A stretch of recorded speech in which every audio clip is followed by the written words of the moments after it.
Hey, I'm T.A. Charlie, and welcome to The Road to Concord with Professor Joe Bakanovic. Homeroom is on Rumble. You just go to Rumble and search the channels for The Road to Concord. It's one word. When you find it, you go ahead and you click follow. It might mean you got to set up an account, but it's fast, it's easy, it's free. I did it, you can do it. For those technologically challenged members of the class, you can also catch us on Facebook and YouTube. After the show, it's uploaded to Podbean, iHeartRadio, Spotify, and BitChute. Just look for The Road to Concord. You can go to the blog page, that's theroadtoconcord.com. That's where you'll find all your show notes, study notes, and handouts for the class. The phone is working. If you don't know how to call in, email us and we'll think about it. Finally, you can email a professor at joe@theroadtoconcord.com. He's a little slow, but he'll eventually get around to emailing you back. This show is currently mainly listener-sponsored. If you are interested in advertising your business on the show, please email us. With that said, we ask for your participation on a value-for-value basis. If you find our show of value to you, then you provide an equivalent portion of your labor and treasure through the donate link on the Road to Concord blog page, the show description on Rumble, and in the comments on the other streams. And thank you to all of you who have and will support this show.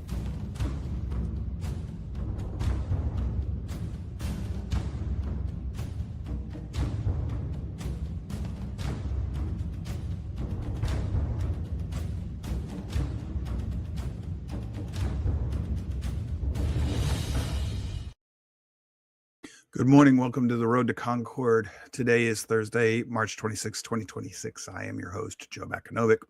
We will be continuing our study in the Bible Amongst the Myths by Mr. John N. Oswalt. I kept calling him Amos, I guess, whatever his name's, Oswalt. I apologize, Mr. Oswalt.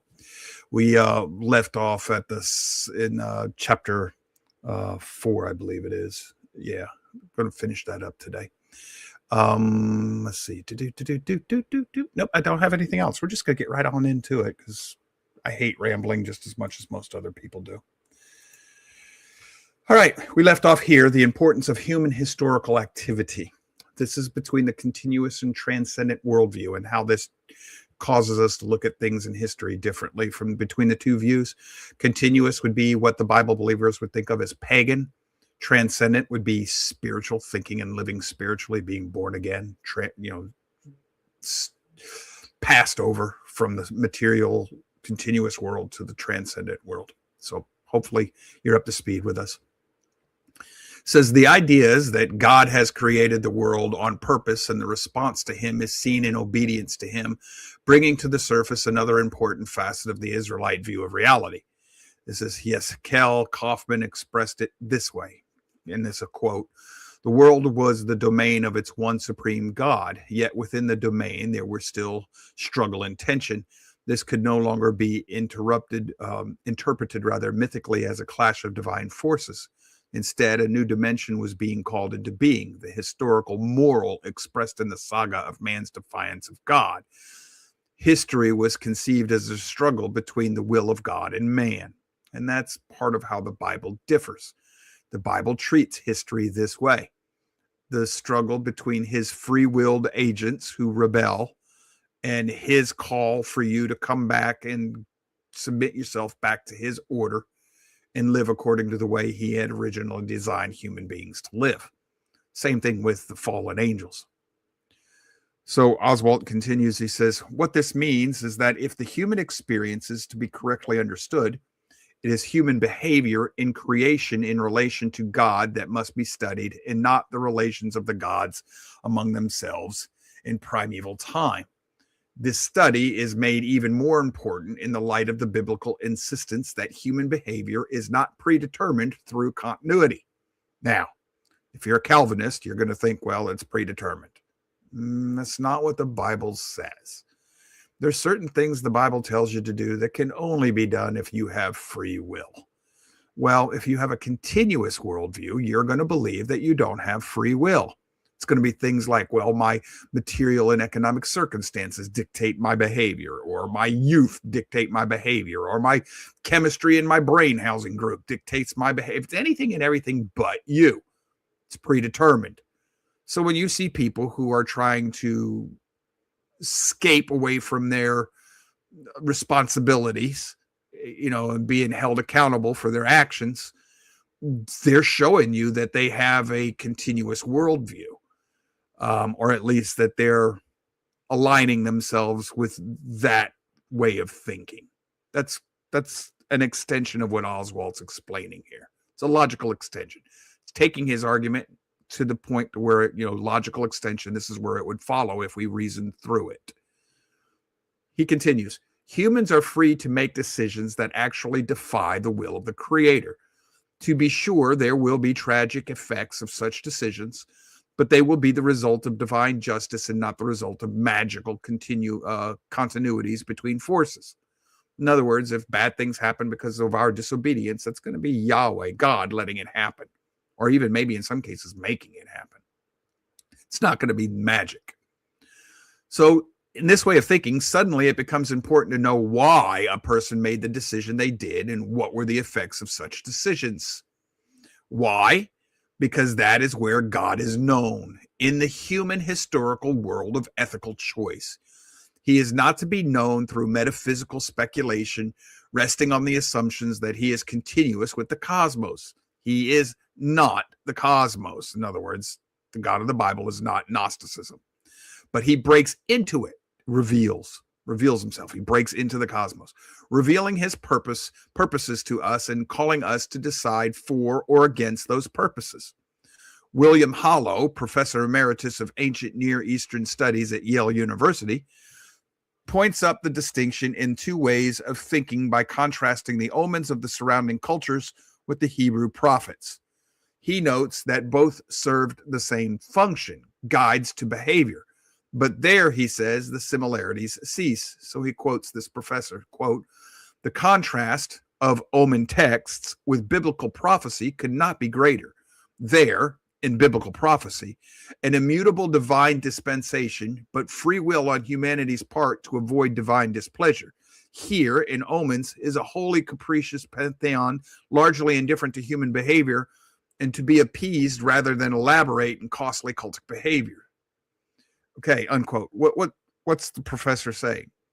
If you have a biblical worldview, you're free to agree and align yourself with God's revealed order, his laws, his commandments, or not. You can rebel. If you rebel, what happens is your fault.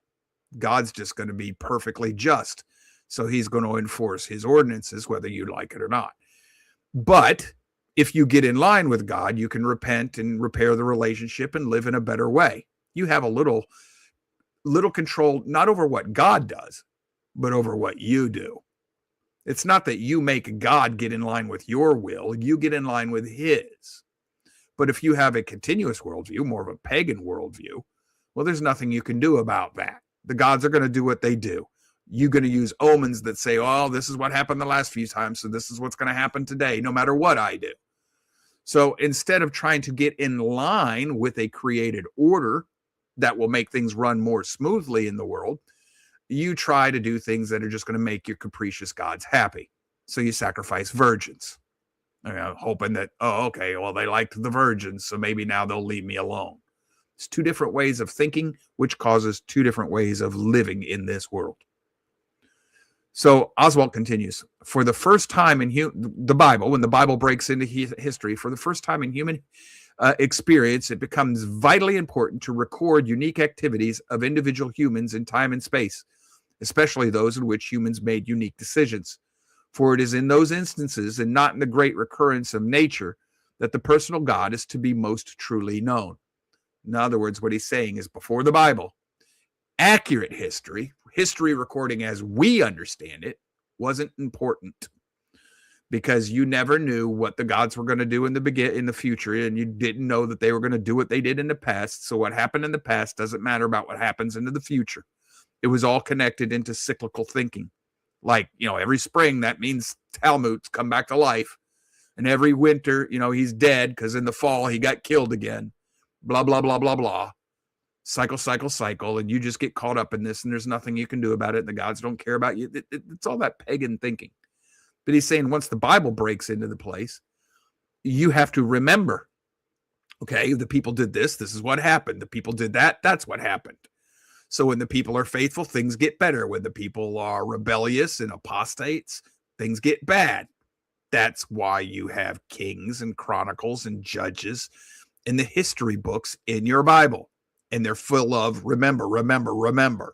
History is important because it's that's the way you see the relationship, the hand of God's in your life and the lives of his people. That's how we come to know him personally in relationship. We see how he reacts to things. You can't control him. He's going to do what he does. He's unchanging and consistent. The best you can do is get in line with him, wherein the pagan thinks that he can control the gods. No attempt to get in line with them because he doesn't know what the heck they want. That's what Oswald's trying to tell us. This is a difference in thinking. And this applies to the people today. If you'll come to understand what Oswald's been trying to explain to us between continuous and transcendent thinking, it'll help you understand the behavior of the people you see around you, those who call themselves believers and not, and it'll help you discern whether or not that person is struggling with transcendence or has wholeheartedly given themselves over to continuous thinking. And if you're continuous thinking, then you fall under Peter's comment about you're depraved, you're an animal, good for nothing but to be led to the slaughter, because you're a human animal, not a transcendent being. You haven't crossed over into the spirit world. You've decided you're going to stay in the created rather than try to live according to the Creator's way. So, continuing, one of the features of the records of human behavior found in the Old Testament is that God is goal-oriented. At the outset, 3 of his purposes for humans were frustrated as a result of their willful disobedience. Those purposes were: this is undisturbed fellowship between humans and himself, the reproduction of his character in them, and their harmony with creation. Genesis 1 through 3. Genesis 4 through 11 detail those effects and their spiraling manifestations in the world, the effects of the disobedience. But even in those chapters, we see God's unwillingness to give up the human race and the first intimations of his absolute determination to bless humans wherever he can. So he's still being consistent to his will and purpose. In Genesis 12, we see the beginnings of God's attempts to reinstate humanity in his plan of blessing. That start is small. All it is a series of promises to supply elemental human wants to a couple named Abram and Sarai. But in this small start is the germ of larger things. The promises are not immediate. If they are to be fully realized, a long time will need to elapse. And during that time, Abram and Sarai, their descendants, will need to cultivate long-term habit of obedience and faith. In other words, the fact that God has long-term goals for humans and that the realization of non-realization of those goals will be dependent on patterns of human behavior over a long span of time invites, nay, requires the keeping of careful records of the behavior if God is to be known at all. Nothing like this is found in the myths or the surrounding culture. So, to elaborate, because the Bible tells you God of the Bible has long-term plans, and he makes promises to you that you will not see fulfilled, and that your children won't, your grandchildren won't, your great-great-grandchildren won't, but that might be fulfilled thousands of years later. We have to keep careful records so we can see how God responds to our actions. So if we do what he tells us to do, how does he respond? If we're doing things he doesn't want us doing or told us not to do, how does he respond? Can we see patterns? If you test the Bible in this way, you will find it perfectly consistent. If you understand history in this way, you will see the hidden hand of the Creator in human history, doing exactly what he said he would do for his people. And even the Gentiles who are not his people, what they do will be used for the good of his people. In other words, they're going to do their own thing, but even what they're doing, even if it's in total rebellion to the God of the Bible, he'll still make things work out so that your rebellious actions actually work to his benefit and the benefit of his people. And if you look at history this way, in general, in the big picture, you're going to see that that's exactly what happens. The author continues, what I have attempted to demonstrate in this previous paragraphs is that on all central points that characterize the thought world of myth, the Bible differs, not merely somewhat, but diametrically. This means that it is not appropriate to call the Bible myth. So he's now making his conclusion. He's driving home his point. This is not to say that the Bible is necessarily true. Conceivably, its ideas could be wrong, as those who advocate a return to paganism today maintain. But it is still not myth. To be sure, it is literature about the supernatural, but it upholds a completely different understanding of the supernatural than we find in myth. To blur that difference by using a definition of myth that is so broad as to be meaningless is to do a disservice to the search for truth and understanding, capital T, truth. Next section is transcendence as the underlying principle. What is the common denominator in all these facets of the biblical understanding of reality? Above everything else, it is the principle of God's relation to the cosmos. In mythical thinking, a God is the cosmos, or to put it the other way around, cosmos is God. The source and manifestation are finally indistinguishable. As we saw in the previous chapter, all the distinctive features of mythical thought flow from this principle, the principle we call continuity. So God is the universe is God. In other words, he's the force. Or, to put it in a real way, it's Gaia. The universe is alive. The earth is a living thing. It's got its own mind and will. Mother Nature, when you talk of Mother Nature doing this or that's Gaiaism. A true believer shouldn't speak in those terms, because that's actually a nod to a deity in control of nature, and nature is the deity. The Bible does not speak that way. Oswald continues, in the same way, all of the Bible's understandings stem from one ruling principle. It is the principle of transcendence. For the Bible, God is not the cosmos, and the cosmos is not God. God is radically other than his creation. He's something entirely different. This thought undergirds everything the Bible says about reality. From start to finish, the Bible adamantly resists the principle of continuity. God and the divine realm are not in any way a part of this world. He is everywhere present in the world, but he is not the world, and the world is not him. He is other than the world. He is separate from it. It does not proceed from him as a somewhat blurred reflection. It is a creation that, by his permission, has a distinct existence from his own. This is the law of transcendence, and it means that God is wholly other than the cosmos. It's what I mean when I say he is outside of. He is removed from it. He is not part of it. He exists outside of all creation. In this underlying conviction of transcendence, it is this underlying conviction of transcendence that explains how Israel could maintain monotheism when all the brilliant people around Israel insist on polytheism.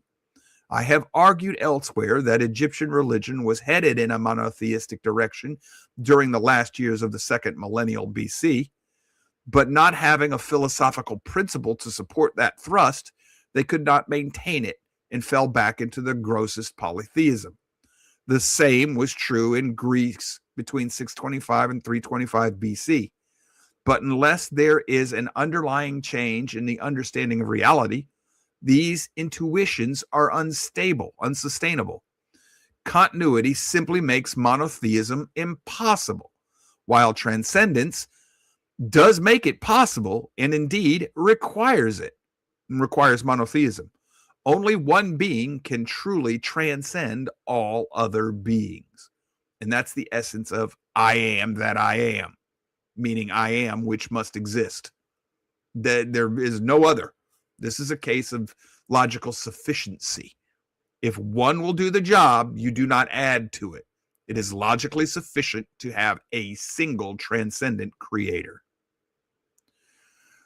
Oswald says the same thing is true for iconoclasm. The Israelites are forbidden to make any image of God because that would immediately suggest that God is a part of this world and can be manipulated through this world. This is why Moses became so violently angry when he saw the people worshiping their old fertility symbol from Egypt, the bull, Exodus 32:19-20. It was not merely because they had broken their covenant commitment to God as expressed in the second commandment, but that they were headed down a road that would lead them directly back into the theological darkness from which God was seeking to deliver them. Continuity thinking may maintain that the divine is not the world and that it is the world at the same time, but in the end, faulty logic can no better support life than it can support thought. So Oswald's arguing that the pagan thinking, the continuous thinking, is faulty, so that can't support life or thought. It's what logisticians would say, contradicting thinking. From a contradiction, all things follow, which leads to the collapse of everything. So Oswald finishes this. He says, Moses understood that, and he knew that if transcendence was ever to be maintained, it was going to require a radical denial of God's continuity with the world in any form. Hence the drastic measures he took. This is one of the reasons things seem so harsh in the Bible. Yahweh, God, the Bible, is trying to get the people to break from the continuous line of thinking since at least the time of Noah. It's well ingrained in the entire world's way of thinking. He's trying to get them to see the world in an entirely different way, a different way that had never been conceived of before. They had started, like he said, started in Egypt, started down that path in Greece, but they couldn't sustain it because they didn't have the religious foundations in order to sustain transcendent thinking. Back to Oswald. Likewise, Transcendence explains Israel's unique insistence that sexuality has no place in worship and that it can only be practiced within specific limitations. Transcendence means that there are boundaries between the realms, boundaries that make it impossible for human beings to manipulate either the deity or nature through magical transference. The Bible's placing of rigid boundaries on the practice of sex is one of the outgrowths of that principle. This is also why Genesis 6, verses 1-4, resonates so strongly with the Second Temple period thinking. They saw violations of the boundaries between the spiritual and natural worlds. That's what the angels were doing, is that they were breaching these boundaries. Why did the doctrine of transcendence only find rootage among one people and rather insignificant people by their own witness at that? Why has the doctrine of continuity reigned supreme around the world? It is because transcendence is so philosophically abstruse? No. It is because continuity is much more comfortable. Transcendence means that there is no way in which I can mechanically manipulate the forces that ultimately control my life. This is what Paul is talking about in Romans 1. To give God the glory due him, Romans 1:21, is to admit his transcendence, to admit that I and my desires are not God. That admission is too costly for most of us. In order to make God in our image, we would rather submit to all the inevitable results of continuity. And this is one of the reasons I see 2 Thessalonians 2 very differently from the average believer. Most people see the Antichrist. I see professed believers falling back into continuity and just assuming that they are now gods and that they can speak changes into existence, creation into existence, and they can make up their own rules and their own laws and do things their way. That's what I'm seeing in 2 Thessalonians 2. A great delusion, spiritual blindness, leads you back into, away from transcendence, back into continuous thinking. So you leave from the crossed over world and you fall back into pagan thinking. That's how I see 2 Thessalonians 2, because of what Oswald just explained. And I know, once saved, always saved.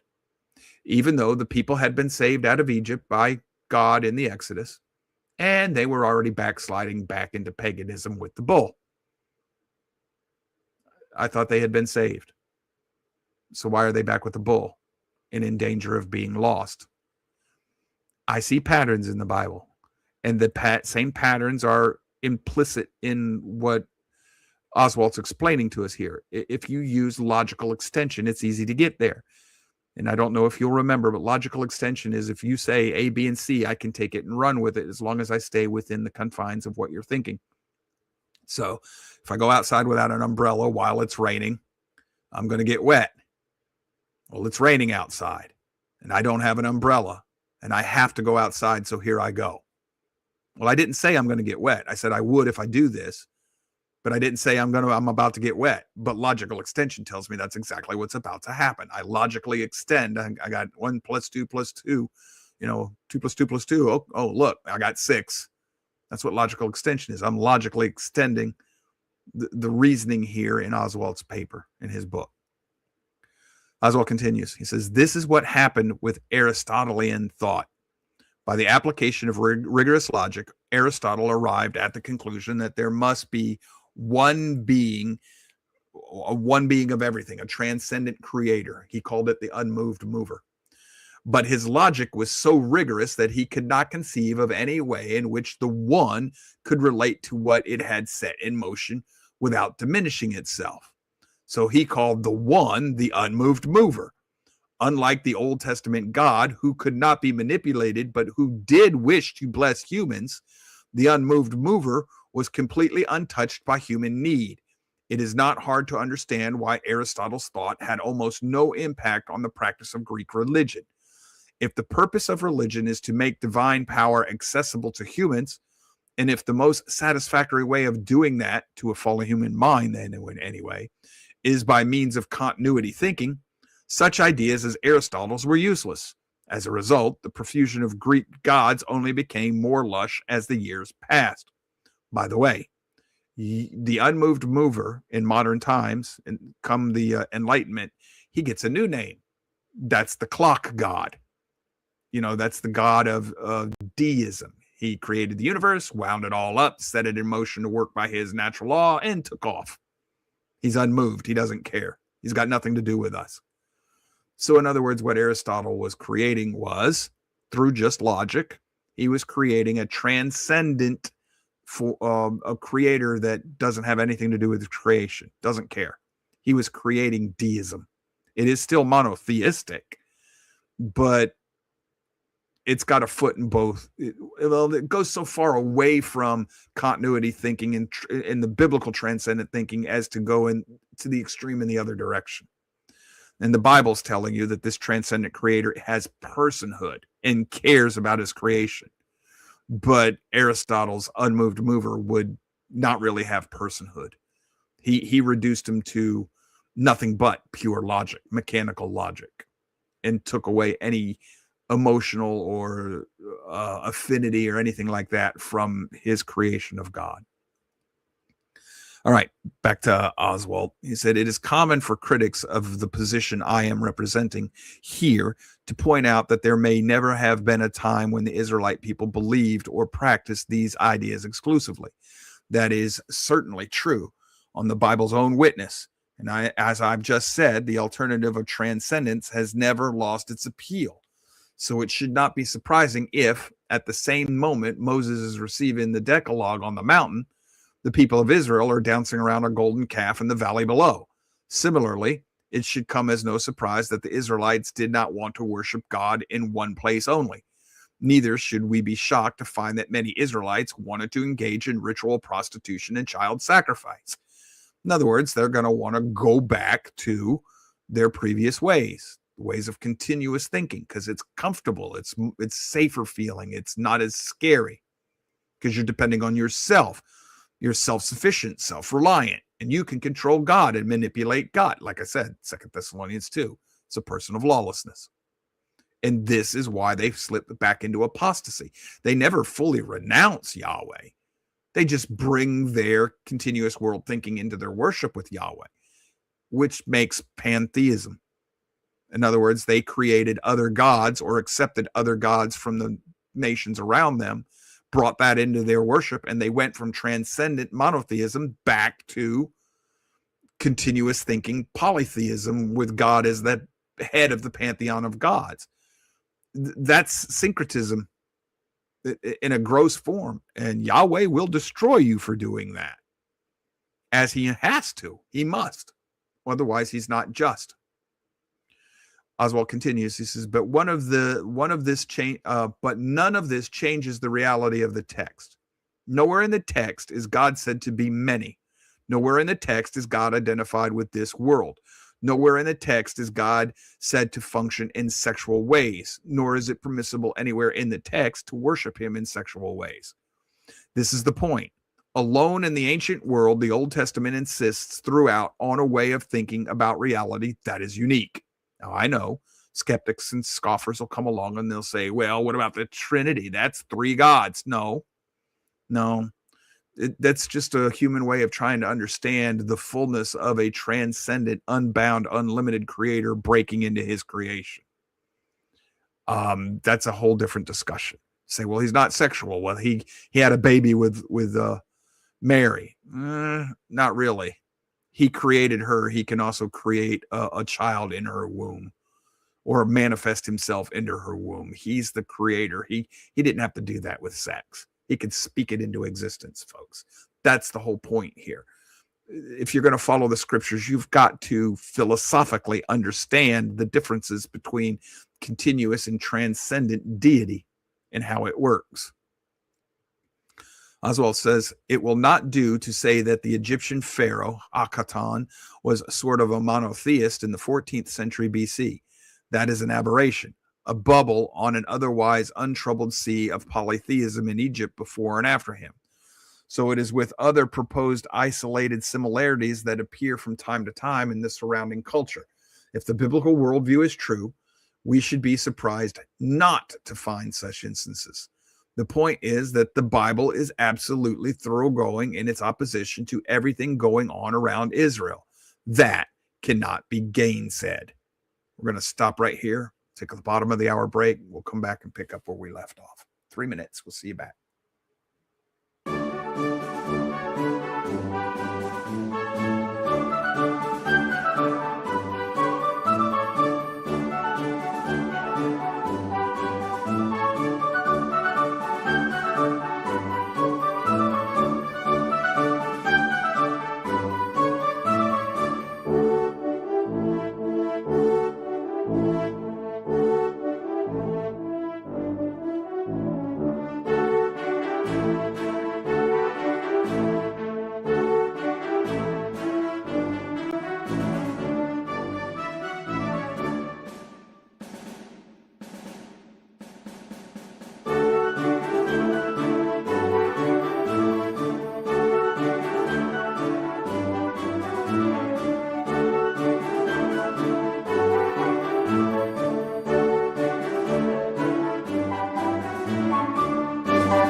right, welcome back. Picking up where we left off, we're almost done with this chapter. So let's just go ahead and finish it up. Oswald's going to continue. He says, neither will it do to say that the philosophical unity was imposed on the text late in the post-exilic period. In other words, that the Bible was rewritten and reframed after the exile, after they were banished from the land. Even if we were to grant this dubious proposal, we would still have to answer the question, how did this total worldview come to be imposed? Are we to think that the Israelite literature had been continuity-based and thus polytheistic, fertility-saturated, anti-historical, and idolatry-filled prior to the exile, and then that during the chaotic 400 years between the return from the exile and the appearance of the Dead Sea Scrolls, circa 150 BC, when the community was badly fractured with political and religious hatreds growing up on every side, that some group succeeded in tearing the literature right loose from its roots and transforming it absolutely so that no trace of support for continuity thought remains. He says, I submit that is to ask far too much. If we are to understand where this thoroughgoing commitment to transcendence and all its implications comes from, we must think again. In other words, what he's saying is there are people who think that the transcendent thought that the Bible originally was polytheistic, multiple gods, and that it was just like all of the other pagan gods around it, and that Yahweh is just a Hebrew version of El and Baal and et cetera, et cetera, et cetera. And that after the exile, I don't know whether that he meant Egypt or Babylon or whatever, but somewhere probably after Babylon in the intertestamental period, that they somehow or another imposed monotheistic thinking on the Bible, rewrote the Bible, and erased all vestiges and signs of the prior polytheistic Bible. There are people who argue that, and he's basically saying that's asking far too much. There's just no evidence to support it. It's a total thought piece that has no foundation in the existing historic records or in logic and reason. So now we're going to roll into chapter 5, just continue going until the end of the hour. He's gone over transcendent thinking. He's done continuous thinking. Now he's going to tell us how he sees the differences between the Bible versus myth. So how is the Bible different from myth? Oswald says, to this point, I have argued that the Bible is essentially different from the religious literature of the ancient Near East and indeed of the rest of the world. I have maintained that the thought world of the Bible is so radically different from that of others that the similarities that undoubtedly do exist between the Bible and others are superficial and not essential. In this chapter, I wish to explore these issues further. I will show that the similarities do not indicate unity with the thought world around Israel, but are the result of cultural adaptation using readily available forms and terms to say something quite new. In other words, polemic. I'm going to use the world you know, but I'm going to teach you a different philosophy using this imagery. That's a polemic. Ethics. Ethics in the non-biblical ancient Near East. Now, if you want to see why I wanted to do this study, we're about to really get into the heart of it. See if this doesn't explain the difference between what we think of as modern liberals and conservatives. I don't like to put it that way. That's too political, but that's an idea that should resonate in general. See if this, as we continue from this point forward, see if the way of thinking of ethics and things like this doesn't resonate in the two different worldviews, continuous versus transcendent. Now understand what Oswald's about to explain to us.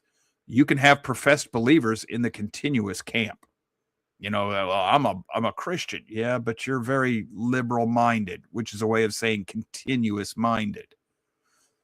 So that's what I'm getting at. I'm conflating the ideas. Okay. Continuity thinking is going to be kind of progressive liberal thinking. Conservative thinking is going to be kind of transcendent because you're trying to cling to Orthodox Christianity and the principles that came from it and were written into the Constitution and the fabric of Western society. So that's kind of what we're looking at here. And this is where I found that we're getting into the meat this in the next chapters on history. This is the meat of what I saw in this book. Ethics in the non-biblical ancient Near East. We will begin at a point touched on in the previous chapter, that of ethics and religion. In the thought world of continuity, philosophical world of continuity thinking, ethical misbehavior is primarily of two sorts. There are offenses against the gods, and there are offenses against other human beings. These two are quite different natures. Offenses against the gods are almost entirely in the cultic or magical realms. Some magical taboo is violated, or a divine prerogative is usurped. For instance, in the Gilgamesh epic, the goddess Ishtar becomes obsessed with the hero Gilgamesh and wishes to marry him, but he refuses, saying that she devours her lovers. There is, of course, a great deal of wisdom here for heroes of any time. The sex goddess will come fawning upon him, offering free love. The wise man will know enough to refuse her blandishments, realizing that what she really offers is an addiction that must eventually become an insatiable craving. Proverbs 9:13-18. But Ishtar is not so easily put off. She presses her case more and more furiously until during a final exploit of daring, when Gilgamesh and his bosom friend Enkidu have killed the bull of heaven, Enkidu tears off a leg of the bull and throws it at Ishtar's face, a terrible insult. That offense is too much. Enkidu has gone too far and must die. He has not disobeyed a divine command, nor has he injured anyone in any way, but he has angered the goddess by insulting her. The offense against humans is of a different sort. Here, the crime is against the customary regulations of society. The pattern of these is best known from several examples of law codes that have been unearthed in Mesopotamia. These laws are stated as cases. That is, if such and such an offense is committed, then such and such punishment is to be meted out. Typically, the codes are said to have been authorized by a god. In the Hammurabi of Babylon's case, it is Shamash, the sun god, who is said to give Hammurabi the right to dispense beneficence in order. Beneficence. Mercy in order. The laws themselves are understood to be human creations. Thus, the judgment in these cases are never derived from an appeal to any divine principles, nor are divine sanctions introduced after the opening words of the divine authorization. What he's telling you here is, in a continuous worldview, all laws come from human beings. That would apply to rights as well. So you will say, okay, God gave me these rights, and then you proceed to exercise the law as though you're the God. In other words, God gave you the right to declare the rights. You're a living God. You're his representative. You're going to be like a sun king or a God king. That's what they're doing with this. But in the continuous worldview, the laws are always man-made, not God-made. Continues. Evidently, what this means is that the law codes are a compilation of precedents from within the culture, common law. This in turn means that there is no consistent rationale for ethical behavior on the earthly plane. And if you're paying attention to what our courts are doing right now, that's exactly what you're seeing. There's no consistent ethical rational explanation for their rulings. It's all political. The judges are ruling according to their will, according to their political ideologies, not according to a single established code of law. It says offenses against the gods have nothing to do with our treatment of each other, and offenses against humans are judged solely on the basis of the customary behavior of a culture. So one culture can have one set of morality and another culture can have another. And if you sin against the god, no big deal. That's a pagan continuous way of thinking. Given the characteristics of the mythical worldview, all this is highly consistent. It is not possible to talk of overreaching principles of behavior on any specific level, because the universe is without purpose and has no one divine being who has any authority to say, this is the way you were made, you must live in this way. In other words, there's no single supreme being, so there can be no single supreme law, no universal code of right and wrong. So it continues, furthermore, how humans treat each other has no final cosmic significance. This world is but a reflection of the invisible real world, and our actions are only reflections of heavenly activities. We may be punished for what we have done, but that does not mean that we originated the deed. See, you're not guilty. Somebody in the spirit world did it, and you were reflecting it. If that seems unfair, it is simply part of the bad joke of being a human being. As a result, it does not pay to spend a lot of time trying to understand why someone did something or try to change one's behavior. We simply try to deal with the results and go on or around the wheel over and over again. Ethics in the Bible. Beneath a number of superficial similarities that we will discuss below, there is in the Bible a completely different approach to ethics. This is why I like morality. Ethics is continuous worldview. Morality is transcendent worldview. Literally. That's probably how I'm going to start defining the two from now on. Oswald says, yes, there are cultic sins. Nadab and Abihu casually bring in a different kind of fire into the sanctuary than that which had been commanded of them, and they die. Leviticus 10, 1-2.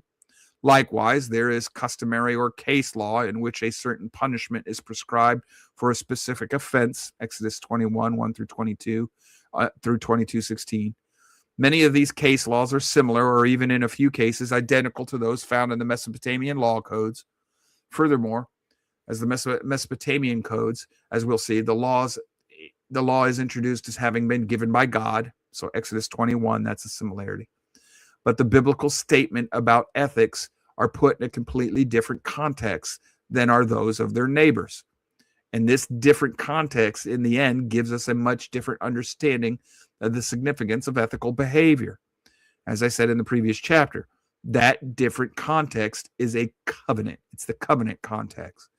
God's people are to understand that their whole lives are not as faded reflections of heavenly causes, but as chosen responses to divine initiatives here on earth, because that is what a covenant is. The importance of the appropriation of this concept can hardly be overstated. No longer do the Hebrews do what they do because society requires it. Now they make their decisions about ethical questions on the basis of their exclusive relationship with the one God. In other words, pagan thinking, you are not in a covenant with the deities. You're at their whim and mercy. You're not in a covenant. In a covenant, both sides can have responsibilities and things that are due them. Now, I know, and this is the place where I'm going to stop for a second. Here I go again, Charlie. I shouldn't do this either. If you're in a covenant relationship with Yahweh, and he sets this down, now he never says that you can save yourself through obeying the law. That's not in there. He says you can extend your life, your physical life, and he says you can extend your stay in the land, the promised land. And he says that you can be free of disease and curses and all these other things if you keep his covenant faithfully. And the covenant doesn't even say you won't sin. It says if you sin, it has to be an accidental sin that you didn't intend, can't be willful rebellion. And then it tells you how to make atonement for this. So if you do not willfully disobey or break the covenant, you have rights under that covenant. You have a right to expect a long life, free from certain diseases and troubles and plagues. If the people collectively, if the people are doing this, not just individually, but it applies to both individuals and the nation collectively, depending on the covenant that's been made. Let's say the covenant of Moses, that was a national covenant. So if the people stay loyal and faithful and obey, they can expect individually to have longer lives. They can, not a given year, but longer lives. They can expect to have less trouble, better health. They can expect to be prosperous, safe within the boundaries of the Holy Land, and to be free of drought, disease, and famine. All of these things are rights that you could actually come before Yahweh and say, hey, look, we have done everything that you've asked. Why have you not kept your part of the covenant? And if you are correct, and you've done what's been asked of you, you can place a demand on Yahweh. Why? He initiated and made the covenant. The people agreed. Yahweh set down the stipulations. If you will, then I will. Well, if you do faithfully what he said, if he must do what he said he'll do, or he is not a just God. Now, problem with this is we never keep the covenant. But because he's the sovereign and he's the one who initiated the covenants, he can reinstate them. And we can agree whether or not we're going to be part of it again. And he can set the covenant in terms that we can repair the covenant relationship. None of this is in continuous worldview thinking, pagan worldview thinking. None of it. And I know that what I just said, I don't think any of you that have gone to Christian churches your whole life, I don't think any of you have ever heard a pastor or preacher or teacher say what I just said to you about you could put a claim on Yahweh. But if you pay attention to your Bible, there are good, devout men who repeatedly do just that. They demand what is due them from Yahweh. The examples are in your scriptures, but you have to be sure that you've done your part first. Because most, not all, most of Yahweh's covenants are conditional, and they're two-way streets. And they say, if you will first, then I will in return. So that's only found in, that's only going to be found in the transcendent thinking here. All right, Oswald continues. As some readers will know, the form of the covenant between God and the Israelites seems to have been adopted from the form of certain political treaties in the ancient Near East. How closely it duplicates this form and whether it is the form of an earlier or later period is a matter of scholarly debate, but that is essentially the same form. The same form is now widely accepted. It's Caesarean and vassal covenants and things like this. We've covered those before on this show. It is the form of the agreement between a great king and a subject people. Among other things, such as a treaty spelled out the action of the king that led up to the signing of the agreement. It also contained a statement of what the king would do for the people and a list of the things that the king demanded of the people in the light of their relationship to him. It is noteworthy that these demands often contain an absolute prohibitions. These were not case-by-case statements of customary law, but rather across-the-board prohibitions based on the king's wishes and desires. Universalism. As far as the law, it applies to everybody at all times. Why such a form used to express the relationship between Yahweh and Israel? Since the Bible does not explicitly answer that question, any answer I give here must be speculative. But I think the answer is directly related to the conflict between transcendence and continuity. All of the prevailing religions forms of the day were irrecoverably wedded to the continuity with its consummate polytheism. In other words, they were connected to continuity thinking and polytheism, idolatry, fertility, ethical relativism, and the like. I'm losing my ability to speak. Furthermore, nothing in the religious literature of the region provided a means of expressing the idea that a god or goddess would commit himself or herself irrevocably to a people. Thus, it was necessary to go right outside that literature to find a way to communicate an idea of God that was different from the prevailing idea everywhere else. You have to break with their established way of thinking. So you've got to find something tangible to help them connect to and cling to and see. What the covenant form means for the Israelite understanding of ethics is, first of all, that ethics become holistic. No longer is cultic sin in relation to the God, while social sin is in relation to the community. In the Mosaic covenant, the entire gamut of behavior, whether cultic, social, or personal, is seen as an expression of their obedience or disobedience to God. So persons are required to remain ceremonially clean as part of their covenant obedience to God, but they are also required to honor their parents and not to steal as part of the same covenant obedience. Thus, how an Israelite treats other people is religiously significant as whether he or she is ceremonially clean. And that's where you get the idea that your rights come from God. In fact, A review of the punishment for the two types of offenses show that the treatment of other people is frequently more significant to God than the ceremonial cleanliness. In this respect, it is significant that the cultic, social, and personal laws are rather thoroughly mixed together in the Torah. Leviticus 19 was mentioned in the previous chapter. It is a parade example of this mixing. The point is that all of the covenant stipulations have the same basis, love for God. So they are not to be separated from each other, especially Deuteronomy 10:12 through Deuteronomy 11:1. Second, the placing of ethical requirements within the context of a covenant with God means that there is a single standard against which all behavior may be judged universally. That standard is the character of the one God, the covenant Lord, to whom the people were responsible. The stipulations of the political covenants express the character of the kings who were making them. In the same way, the biblical covenant expressed the character of God.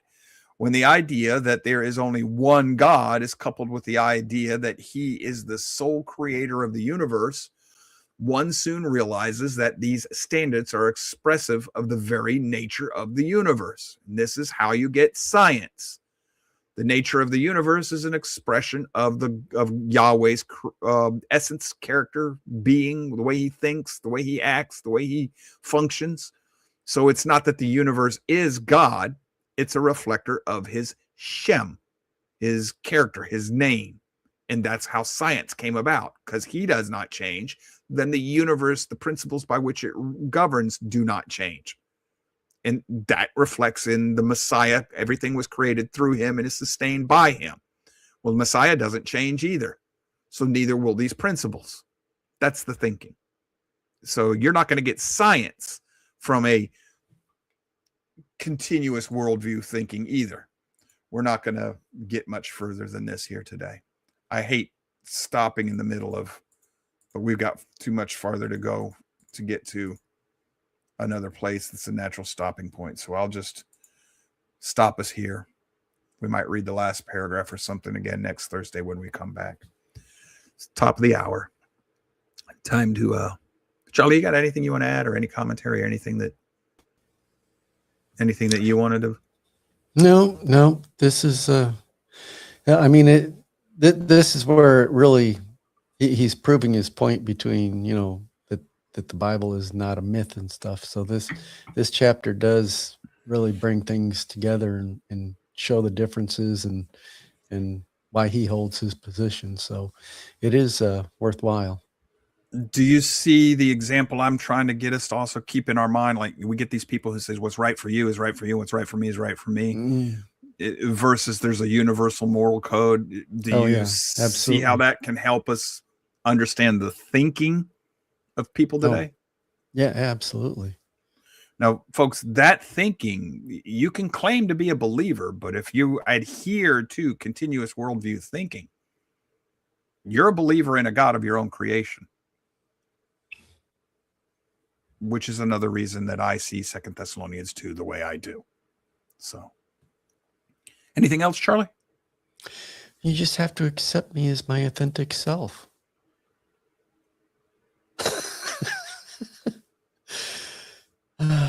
Yeah, I'll just leave you at that. Folks, we appreciate you joining us. We hope that these studies are helping you. If you like what we're doing, hit the like buttons, share the show. Otherwise, I get it. I understand. I am an acquired taste. I'm not for everybody. I am a very broken human being. And as of right now, the last week or so, I am in a profound personal struggle of a spiritual nature. And I'm not doing well. I'm not doing well at all. But I'm here trying to keep the commitments I made to those of you who study with us and do the best of my ability. I hope the study helps. For me, it helped me better understand the people around me and to understand that there are a lot of people, especially those who profess the name of the Messiah, who claim to be believers, who are in need of the gospel. And I know how profound that is, but we still need the gospel. But I'm wondering if that includes me. So, like I said, I'm in a tough place right now. But I'm going to leave this to you, each and every one of you. The scripture says you have to work out your own salvation. We're trying to help. May not be doing that. You have to decide. If we are, we hope that you spend a lot of time with us for your own sake. If we're not helping, please go somewhere that does help. I'm not about money. I'm not about clicks. I'm not about fame or notoriety. As a matter of fact, I'm struggling with my tendency to turtle up. Just close inside my shell and just sit there in my own little world again. I'm very close to doing that, but it's got nothing to do with y'all or anything like that. It's got to do with me questioning me. Like my wife says, I do that so much to the point that it becomes an annoyance for the average person. But as Charlie's tried to tell you before, if I didn't do this, oh boy, I would be a great evil in this world. I would become a great evil. So this is just one of the ways I protect myself and those around me. I question myself, and I have to keep continuously proving things to myself over and over and over again. So if you're one of the ones I'm annoying, now you understand why I tell you I'm an acquired taste. Tomorrow, another study that I'm loving rereading, Alan's book, The Scepter and the Birthright. We'll do the next chapter in that book. That I love. I love that study because it just drenches me into the word, gets me to think and to wrestle with what's in the scriptures. And that I find comfort and solace there. It's a safe space. So if we see you tomorrow, good. Great. I'm looking forward to it. If we don't see you again until Monday, I get it. Monday will hopefully be a better day. Talk politics. That'll make everybody happy. So until we see each other again, we thank you for being here. We love you. Appreciate you. Y'all stay safe. Take care. Bye-bye.